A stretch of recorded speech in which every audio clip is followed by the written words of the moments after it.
Welcome to the latest episode of Branding the Experience. We discuss ways how we can create environments where employees actually want to come to work and customers want to keep coming back. I am Ken Bader, your host for Branding the Experience. Our subject today, no copycat brands.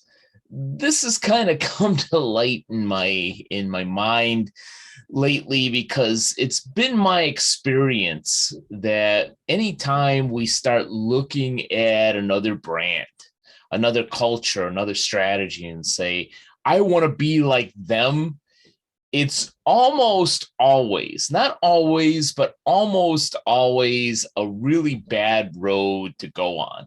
And it's kind of come into my forefront because I was working with a client earlier today, and they were talking about, well, this brand is doing this, that, and the other thing. And it automatically led into an immediate discussion of, well, maybe we should be doing X. And fortunately, we had an amazing discussion, and I explained, and everybody else kind of rallied around the fact that, you know what, hey, you've got a good brand. It's different than your competitor. And that's a good thing because it's different. It's a differentiator. Let's not try to be somebody else. Let's try to highlight exactly who we are and be more of who we are. Let's really play to our strengths, especially as in this case, our strengths are their weaknesses. I think a lot of times, we get into that, the grass is greener type of a syndrome, especially if our competitor is or seems bigger, either in assets or sales or employees or all of the above. So it's easy to get into, that type of a rabbit hole. I understand it. I get it. I've done it myself. Fortunately, over 30 years in branding and marketing and business, I kind of slap myself out of that when I get into that mode because I've seen it go down such a bad path so many times. It reminds me of some of my consulting gigs, even 20 years ago, where we had some of these younger entrepreneurs who were really sharp and really motivated and say, I want a culture like Google. Well, guess what? You can't have a culture like Google. Even if you grabbed, a bunch of Google employees and brought them to your business and tried to replicate it, it still wouldn't be Google's culture because you're taking them out of that environment. And there's always going to be something at least a little bit different.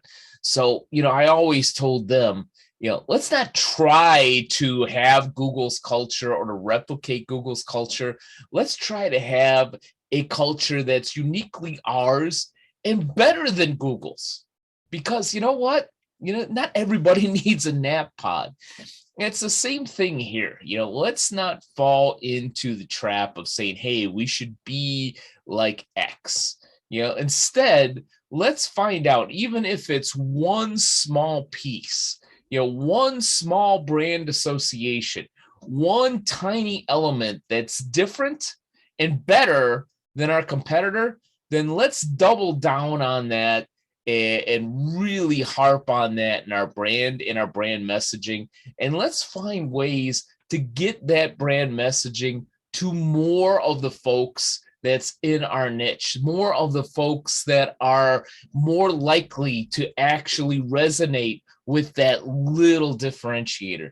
That is worth our resources, especially our energy, more so than trying to be like somebody else that we may think actually has a better brand.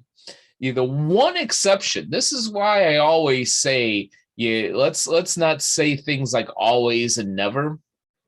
The one exception where I've seen this work somewhat is if we're trying to recreate some type of a feeling from a while back. Like, for instance, I think Cracker Barrel, which deliberately tries to have an old country feel, that you might have gotten in the 50s, maybe even the 40s or 30s. I don't know. I wasn't alive in any of those decades, but they try to replicate that old town, community farm-like feeling, and it works for them.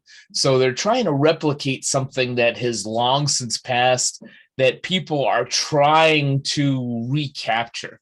Yeah, that may make some sense in terms of replicating your brand, to try and bring back old memories. But that is really the only exception that I can think of in trying to replicate somebody else's essence, somebody else's image. So if you take nothing else from my little diatribe here today, let's not get too enamored with even some of these really, really large and famous brands. Let's instead be enamored with that one. And I would probably venture to guess that we have more than one in these situations, but let's instead be enamored with that one key differentiator, which may be our people, it may be our process, it may be the way that we approach service that is different than our competitor. Whatever the heck that is, let's harp on that brand differentiation and that brand association and get that message out to more people rather than just building yet another copycat brand. Thanks for spending some time with me today. And here's hoping, as always, that you're branding the experience at a very high level for all those you serve.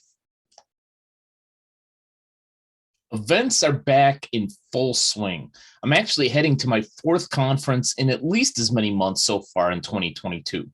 I'm overjoyed to be fully back in business after the pandemic, and it would be a privilege to be a part of your next event. Do you need a speaker for your next conference? Maybe a facilitator for your next strategic planning or training session? A full program with expert panelists and interactive exercises for attendees? Or maybe you need an MC for your next event. I'm here to help and have the expertise to be a part of an amazing agenda for your audience.